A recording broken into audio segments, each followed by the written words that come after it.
قال ربي اشرح لي صدري ويسر لي أمري واحلل عقدة من لساني يفقهوا قولي والصلاة والسلام على سيد الأنبياء والمرسلين وعلى آلہ وأصحابہ اجمعین۔ آج کا ہمارا ٹاپک صحابہ کرام رضوان اللہ تعالیٰ علیہ اجمعین ہے، اور میں حضرت ابو موسیٰ اشعری رضی اللہ عنہ ان کے متعلق آج ہم جانیں گے۔ تو حاصلات تعلم جو اس سبق سے ہمارے لیے ہیں وہ ایک تو یہ ہے کہ حضرت ابو موسیٰ اشعری رضی اللہ عنہ کی حالات زندگی سے ہم واقف ہو سکیں، تربیت نبوی سے آپ کی کچھ زندگی کے امتیازی پہلوؤں سے آگاہی حاصل کر سکیں، جو خاص امتیازات آپ کی اخلاق و عادات، آپ کی دینی خدمات، ان چیزوں کے متعلق ہم جانیں گے۔ حضرت ابو موسیٰ اشعری رضی اللہ عنہ کا نام اللہ کنیت ابو موسیٰ تھی، اور رضی اللہ عنہ کے والد کا نام قیس اور والدہ کا نام طیبہ تھا۔ حضرت ابو موسیٰ یمن کے رہنے والے، آپ رضی اللہ عنہ کا تعلق یمن کے مشہور قبیلے اشعر سے تھا، اسی وجہ سے اشعری مشہور ہوئے۔ حضرت ابو موسیٰ اشعری کی والدہ آپ ہی کی دعوت پر اسلام لائیں اور مدینہ منورہ میں انہوں نے وفات پائی۔ قبول اسلام کے حوالے سے اگر بات کی جائے تو مکہ مکرمہ میں اسلام کا سورج طلوع ہونے کی خبر سن کر حضرت ابو موسیٰ اشعری راہ حق کی تلاش کے لیے نبی رحمت صلی اللہ علیہ وسلم کی خدمت میں حاضر ہوئے، اسلام قبول کیا۔ اسلام قبول کرنے کے بعد وہ اپنے خاندان کو دعوت دینے کے لیے یمن سے ایک جماعت کے ساتھ حبشہ کی طرف روانہ ہوئے۔ حضرت جعفر طیار کے ساتھ اس وقت نبی کریم صلی اللہ علیہ وسلم کی خدمت میں حاضر ہوئے جب آپ فتح خیبر کے بعد مدینہ منورہ واپس آ رہے تھے۔ نبی کریم صلی اللہ علیہ وسلم نے یمن پر حضرت ابو موسیٰ اشعری رضی اللہ عنہ اور حضرت معاذ بن جبل رضی اللہ عنہ کو عامل مقرر کرتے ہوئے ارشاد فرمایا: یسرا ولا تعسرا، بشرا ولا تنفرا، تطاوعا ولا تختلفا۔ مسلم شریف میں حدیث ہے 4526 حدیث کا نمبر ہے۔ تم دونوں آسانیاں پیدا کرنا، مشکل نہ ڈالنا، خوشخبری دینا، دور نہ بھگانا، آپس میں اتفاق رکھنا، اختلاف نہ کرنا۔ حجۃ الوداع میں شرکت 10 ہجری میں نبی کریم صلی اللہ علیہ وسلم نے اعلان حج فرمایا تو حضرت ابو موسیٰ اشعری یمن سے حج کرنے کے لیے مکہ مکرمہ حاضر ہوئے۔ نبی کریم صلی اللہ علیہ وسلم نے پوچھا: عبداللہ بن قیس، کیا تم حج کے ارادے سے آئے ہو؟ عرض کی: جی یا رسول اللہ۔ تو نبی کریم صلی اللہ علیہ وسلم نے فرمایا: نیت کیا تھی؟ عرض کیا: یا رسول اللہ، نیت وہی ہے جو آپ کی نیت ہے، وہی میری نیت ہے۔ تو نبی رحمت نے فرمایا: قربانی ساتھ لائے ہو؟ عرض کیا کہ حضور نہیں، حکم ہوا تم طواف اور سعی کر کے احرام کھول دو۔ کارخانہ نمایاں میں حضرت عمر نے حضرت ابو موسیٰ کو بصرہ و کوفہ کا والی مقرر فرمایا۔ آپ نے نہامد اور عصفان کے علاقے میں فتح کر کے اسلامی سلطنت میں اضافے کیے۔ بصرہ میں آپ نے ایک نہر تعمیر کروائی جو نہر ابی موسیٰ کے نام سے مشہور ہے۔ عادات و اخلاق کے اعتبار سے حضرت ابو موسیٰ اشعری نہایت متقی، پرہیزگار، نیک سیرت صحابی تھے۔ خوف خدا، خشیت الہی، اتباع رسول صلی اللہ علیہ وسلم، توکل، شرم و حیا، امت مسلمہ کی خیر خواہی، سادگی، خدمت رسول، تقوی، پرہیزگاری آپ کی سیرت کے نمایاں اوصاف تھے۔ فضل و کمال کی بات کریں تو حضرت ابو موسیٰ اشعری کو بارگاہ رسالت مآب صلی اللہ علیہ وآلہ وسلم میں خاص قرب حاصل تھا۔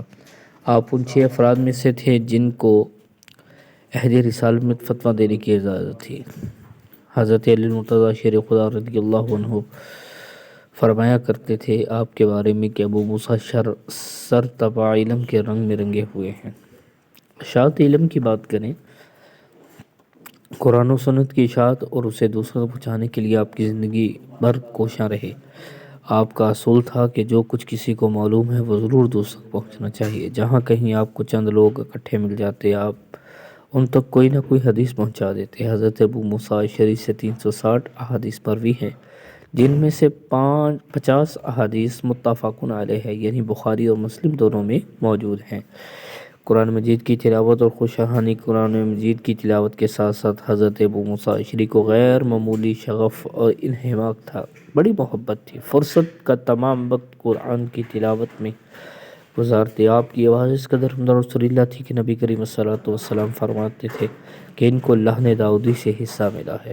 اور حضرت داؤد علیہ السلام کے بارے میں مشہور ہے کہ جب آپ زبور کی تلاوت کیا کرتے تو آپ کی آواز سے پرندے جو ہے وہ رک جایا کرتے، کائنات کی ہر چیز آپ کی آواز سننے کے لیے جو ہے وہ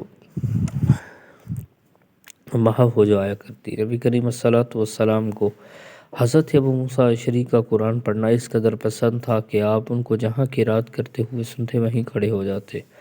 حضرت عمر فاروق اپنے دور خلافت میں فرمائش کر کے ان سے قرآن سنا کرتے تھے۔ تو حضرت ابو موسیٰ اشعری نے ذوالحجہ میں 44 ہجری کو وفات پائی۔ وفات کے وقت آپ کی عمر مبارک تقریباً 61 سال تھی۔ حضرت ابو موسیٰ اشعری کی زندگی ہمارے لیے مشعل راہ ہے۔ ہمیں چاہیے کہ ان کی سیرت و کردار کے مختلف پہلوؤں سے رہنمائی حاصل کرتے ہوئے اللہ اور اس کے رسول کی اطاعت کریں تاکہ ہم دنیا و آخرت میں سرخرو ہو سکیں۔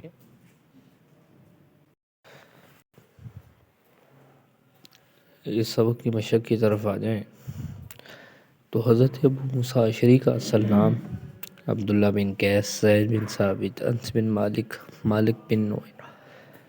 نبی کریم صلی اللہ علیہ وسلم نے حضرت ابو موسیٰ اشعری کو عامل مقرر کیا۔ یمن کا، بصرہ کا، کوفہ کا، مصر کا۔ عہد رسالت میں کتنے لوگوں کو فتویٰ دینے کی اجازت تھی؟ 2، 4، 6، 8۔ حضرت ابو موسیٰ اشعری کی سیرت کا سب سے نمایاں وصف کیا تھا؟ عمدہ لہجے میں تلاوت قرآن مجید، توکل، سادگی، صبر و تحمل۔ حضرت ابو موسیٰ اشعری سے مروی احادیث کی تعداد 320، 340، 360، 380۔ حضرت ابو موسیٰ اشعری کا نام اور کنیت لکھیں۔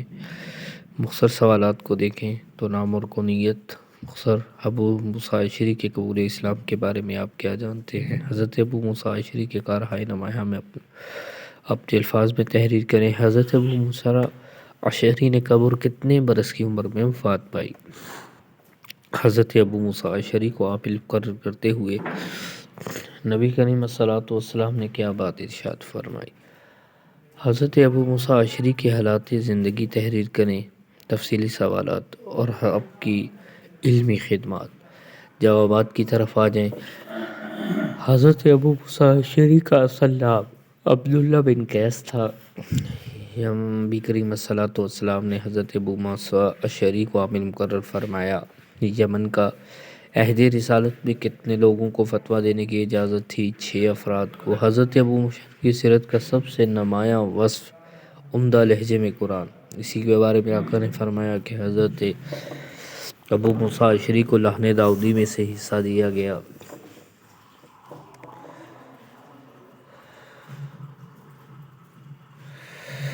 حضرت ابو موسیٰ اشعری سے مروی احادیث کی تعداد 360۔ حضرت ابو موسیٰ اشعری کا نام اور کنیت۔ پہلے شارٹ کوشچن کا جواب پہلی ہی 3 لائنیں۔ آپ کا نام عبداللہ اور کنیت ابو موسیٰ۔ آپ کے والد کا نام قیس، والدہ کا نام طیبہ۔ یمن کے رہنے والے اور یمن کے مشہور قبیلہ اشعر سے آپ کا تعلق تھا۔ قبول اسلام دوسرا شارٹ کوشچن۔ یہاں سے لے کر جو ہے وہ مدینہ منورہ واپس آ رہے تھے۔ اور 5واں شارٹ کوشچن، نبی کریم صلی اللہ علیہ وسلم نے یمن پر حضرت ابو موسیٰ اشعری اور حضرت معاذ بن جبل کو مقرر فرمایا تو جواد ارشاد فرمائیں کہ دونوں آسانی پیدا کرنا، مشکل میں ڈالنا، خوشخبری دینا، دور نہ بھگانا، آپس میں اتفاق رکھنا، اختلاف نہ کرنا۔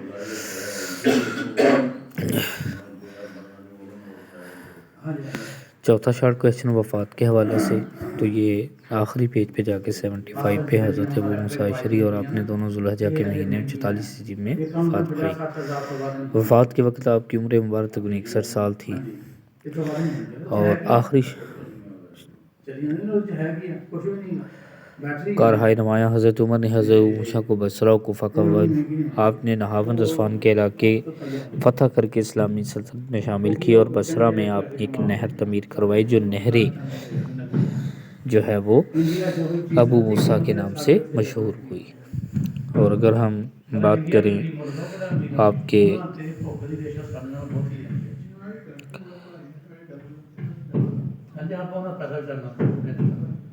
نہیں بہتر جدن نہیں سی انہیں کی دا فرق سی نا اس داری میں گل کرنا سڑنا ایک دو سی میں یاد سی جہاں وہ تو رہتا نہیں 22,000 دا 25,000 دا انہیں جا کے 10 کے 12,000 دا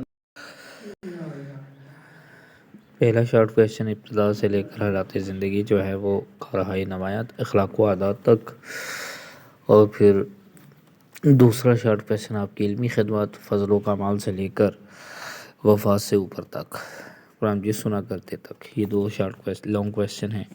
باقی سے اللہ یاد رکھنے کی توفیق عطا فرمائے. وما علیہ